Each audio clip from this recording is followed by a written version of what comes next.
तो आज का आपका टॉपिक है drug used in Alzheimer disease. Last lecture में हमने drug used in Parkinson disease को कवर किया था। अब आज का जो आपका लेक्चर है वहां पर हम देखने वाले हैं कि अल्जाइमर डिजीज में हम कौन सी ड्रग दें जो हमारी अल्जाइमर डिजीज के सिम्टम कम हो जाएं। तो सबसे पहले तो हम अल्जाइमर डिजीज को समझेंगे, और अगर आपको अल्जाइमर डिजीज को डिटेल में समझना है तो फिर आप जाइए पैथोफिजियोलॉजी में। Pathophysiology B pharmacy second semester की प्लेलिस्ट, और वहां पे आप अल्जाइमर डिजीज देख सकते हैं। बहुत ही डिटेल स्टडी मैंने करा रखी है। अब आज के इस लेक्चर में थोड़ा बहुत अल्जाइमर डिजीज को जानेंगे, फिर देखेंगे कि कौन सी ड्रग अल्जाइमर डिजीज को सही करती है, उसका मैकेनिज्म ऑफ एक्शन क्या है और ड्रग्स का क्लासिफिकेशन क्या है। तो बी फार्मेसी, बीएससी नर्सिंग सभी के लिए, अदर मेडिकल फील्ड के लिए भी ये इंपॉर्टेंट टॉपिक है। तो चलिए स्टार्ट करते हैं। अगर आपको और लेक्चर की रिक्वायरमेंट है तो आप चेक कर सकते हैं हमारी प्लेलिस्ट, जहां पर आपको यूनिट वाइज सारे लेक्चर मैंने मेंशन किए हुए हैं। और अगर आपको नोट्स की रिक्वायरमेंट है तो आप चेक कर सकते हैं हमारी एप्लीकेशन डेप्थ ऑफ बायोलॉजी की एप्लीकेशन आप डाउनलोड कर सकते हैं प्ले स्टोर से, और आपको वहां पर सारे नोट्स अवेलेबल मैंने कराए हुए हैं। वहां पर लाइव लेक्चर्स भी होते हैं, ऑनलाइन क्लासेस भी होती है, तो जरूर डाउनलोड कीजिएगा डेप्थ ऑफ बायोलॉजी एप्लीकेशन। चलिए लेक्चर को स्टार्ट करते हैं। तो देखो, आज का टॉपिक है drug used in Alzheimer disease. जैसा कि आप सभी जानते हैं, अल्जाइमर एक न्यूरो डिजनरेटिव डिजीज है। न्यूरो डिजनरेटिव डिजीज से क्या मतलब है कि यहाँ पर न्यूरॉन जो है डीजनरेट होना स्टार्ट हो जाते हैं, न्यूरॉन जो है खत्म होना स्टार्ट हो जाते हैं। अगर आपको ये डिटेल में पढ़ना है तो आप डिस्क्रिप्शन चेक कर सकते हैं, वहां पर मैंने अल्जाइमर की लिंक दे रखी है। पर मेरे अकॉर्डिंग तो आपको नहीं पढ़ना चाहिए। अगर आपके पास टाइम हो सफिशिएंट तो आप पढ़िए, बहुत बेनिफिशियल रहेगा। पर अगर आपके पास टाइम नहीं है तो सीधा आप पढ़िए कि कौन सी ड्रग हम देंगे जिससे अल्जाइमर सही हो जाए। तो सबसे पहले अल्जाइमर के कुछ पॉइंट मैं आपके साथ डिस्कस कर लेता हूं। अल्जाइमर एक ऐसी डिजीज है, न्यूरो डिजनरेटिव डिजीज, जहां पर न्यूरॉन जो है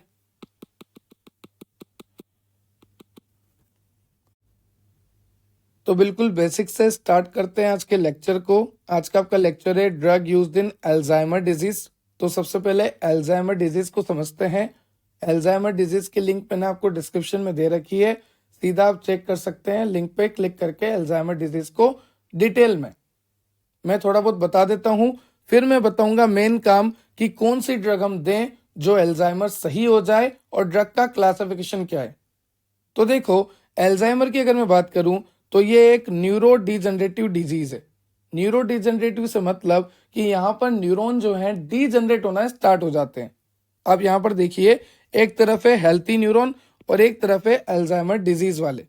तो ये हेल्थी न्यूरॉन तो आपको कंप्लीट दिख रहे हैं, पर अल्जाइमर में क्या हो रहा है कि यहाँ पर प्लेक फॉर्मेशन हो रहा है, टेंगल बनते हैं, प्लेक बन जाते हैं, यहाँ पर टेंगल और प्लेक, ठीक है, जिसको हम कहते हैं अमीलॉइड प्लेक।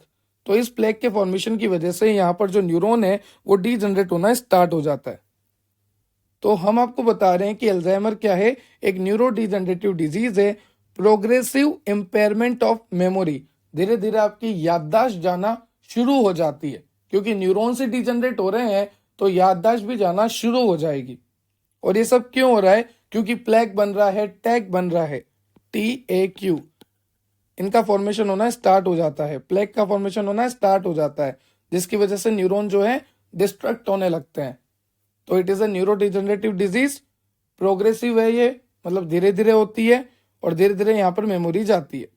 साथ ही साथ प्लेक फॉर्मेशन हो गया तो उसकी वजह से न्यूरोनल डिस्ट्रक्शन होता है। अब मैं आपको बोल रहा हूँ कि न्यूरॉन्स का डिस्ट्रक्शन हो रहा है, आपके दिमाग में आ रहा होगा कि सर एड्रीनर्जिक न्यूरॉन या कोलिनर्जिक न्यूरॉन। तो मैं आपको बता रहा हूं कि यहां पर कोलिनर्जिक न्यूरॉन का डिस्ट्रक्शन होता है। ज्यादातर कोलिनर्जिक न्यूरॉन जो है अफेक्ट हो जाते हैं। अब एक बात बताओ, अगर कोलिनर्जिक न्यूरॉन खराब हो जाएंगे तो क्या एसिटाइल कोलिन रिलीज हो पाएगा? नहीं हो पाएगा। एसिटाइल कोलिन बहुत ही कम रिलीज हो पाएगा। तो हम क्या करें, इस एसिटाइल कोलिन के लेवल को कैसे बढ़ाएं? हमने देखा कि जो अल्जाइमर डिजीज है वो न्यूरो डिजनरेटिव डिजीज है, जहां पर मेमोरी धीरे धीरे चली जाती है और न्यूरॉन डिस्ट्रक्शन हो जाता है। कौन से न्यूरॉन? कोलिनर्जिक न्यूरॉन जो है खराब होने लग जाते हैं। अगर कोलिनर्जिक न्यूरॉन खराब हो गए तो एसिटाइल कोलिन बहुत ही कम बनेगा। अब हमें क्या करना है, हम यहाँ पर खड़े हैं, हमें क्या करना है कि एसिटाइल कोलिन के लेवल को बढ़ाना है।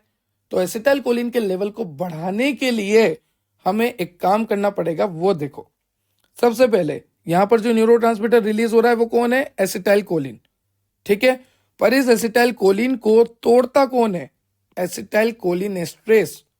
तो इस एसिटाइल कोलिन एस्ट्रेस को रोकना पड़ेगा कि भाई तू रुक जा, तू मत तोड़, एसिटाइल कोलिन को पहले ही कम है। तो इसको रोकने के लिए हमें देना पड़ेगा एसिटाइल कोलिन एस्ट्रेस इनहिबिटर, जो नाम है उसके आगे इनहिबिटर लगा दो। तो एसिटाइल कोलिन एस्ट्रेस क्या करता था, एसिटाइल कोलिन को कम करने में लग रहा था, तोड़ने में लग रहा था। तो मैंने इसको रुकवा दिया, किससे रुकवाया, एसिटाइल कोलिन एस्ट्रेस इनहिबिटर से। तो acetylcholinesterase inhibitor inhibit the effect of acetylcholinesterase. I repeat, acetylcholinesterase inhibitor inhibit the effect of acetylcholinesterase. Now acetylcholine is more available, ठीक है। एक तो ये कर सकते हैं हम कि इसको टूटने मत दो, और एक ये कर सकते हैं कि रीअपटेक मत होने दो, ये जो रिलीज हुआ है इसको वापस ऊपर मत जाने दो, रीअपटेक मत होने दो। रीअपटेक को भी हम रोक सकते हैं एसिटाइल कोलिन के। तो दो तरीके हैं, या तो एंजाइम को रोक दो एसिटाइल कोलिन एस्ट्रेस को जो एसिटाइल कोलिन को तोड़ रहा था, या फिर रीअपटेक को रोक दो। दोनों ही कंडीशन में एसिटाइल कोलिन जो है आपके पास ज्यादा हो जाएगा, और जितना अच्छा एसिटाइल कोलिन उतना अच्छा वो रिसेप्टर से जुड़ेगा, रिसेप्टर को एक्टिवेट करेगा, कन्फर्मेशनल चेंज लाएगा, और उतना ही जल्दी फार्माकोलॉजिकल एक्शन आएगा, ठीक है। तो इस तरह से अल्जाइमर में आपको ड्रग्स का यूज करना है। अल्जाइमर की जो ड्रग है वो इस तरह से काम करेगी, एसिटाइल कोलिन के लेवल को बढ़ाएगी। अभी बात करें अल्जाइमर में सिम्टम्स क्या क्या होते हैं, कंफ्यूजन होती है, ठीक है, और प्रॉब्लम को सॉल्व करने में डिफिकल्ट होता है, मेमोरी लॉस हो जाती है, difficulty with words, misplacing items, trouble with image and spaces, poor judgement, withdrawal from social activities. तो ये सब अल्जाइमर के सिम्टम्स है। तो हमने क्या देखा, यहाँ पर ड्रग किस तरह से काम कर रही है, ये सारा आपको बताना है कि न्यूरोट्रांसमीटर जो है वेसाइकल में वो एसिटाइल कोलिन है और वो रिलीज हो रहे हैं। फिर हमें क्या करना है, रीअपटेक रोकना है और इस एंजाइम को रोकना है एसिटाइल कोलिन एस्ट्रेस को, क्योंकि ये हमारे एसिटाइल कोलिन को दिक्कत दे रहा था, ठीक है। इस तरह से आपको बताना है इस टॉपिक को, drug used in Alzheimer disease. I hope आपको लेक्चर क्लियर हुआ होगा। अगर आपको लेक्चर से रिलेटेड कोई भी डाउट है तो आप कमेंट सेक्शन में कमेंट कर सकते हैं। मिलते हैं बहुत जल्द नेक्स्ट लेक्चर में। Subscribing share for more. Have a nice day. Thank you.